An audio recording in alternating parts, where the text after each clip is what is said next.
आज निधि मौसा भाग्य को मिलगला गाँ पोखरी धरा होता पूरा जीवंत भाकुर माछ। आपण तो देखी जापे भाकुर माछ दीटा केते बड़ साइजर होती।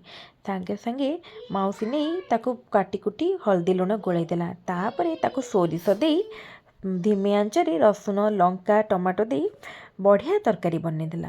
ता संगे केते कौन तिण निधि मौसा मन पूरा खुशी। सांगे सांग जाई नईरु टे गाधेकी आसिले। आसिकी मौसी को कहले दे दे मते शीघ्र भात बाड़ी दे। आज जो आइटम सब होईची आज निधि मौसा को जमा गरम भात रुचिबनी। पखाड़ टिके जेमती हेले तांको दरकार। मौसी सांगे सांग भात हांडी देखिलारू बासी भात टिके थिला। बासी भात रे टिके सज भात दे बढ़िया गोटे पखाड़ पाग बनईदेला। ता सांग को देखंतु केते सारा तिण अच्छी। ता सांग को पियाज बाड़ीर लेंबू लंका काकुड़ी भजा शाग आज पखाड़ पागटा पूरा जमीगला। ये निधि मौसा पखाड़ थाली तो आपण को देखी बहुत भल लगुच।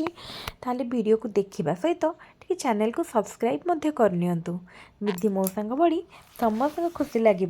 ये गोटे नुआ आसीथिबा चैनल को बहुत मोटिवेशन मिल। आपन को जदि आमर ये वीडियो भल लगुच ताले वीडियो को निश्चित लाइक करेंगे। ताहले आमर चैनल को मध्य सब्सक्राइब करेंगे। आम आपण सहित यही बड़ी सुंदर सुंदर पखाड़ वीडियो एमती सुंदर कहानी सहित बहुत मात्रा शेयर करूँ।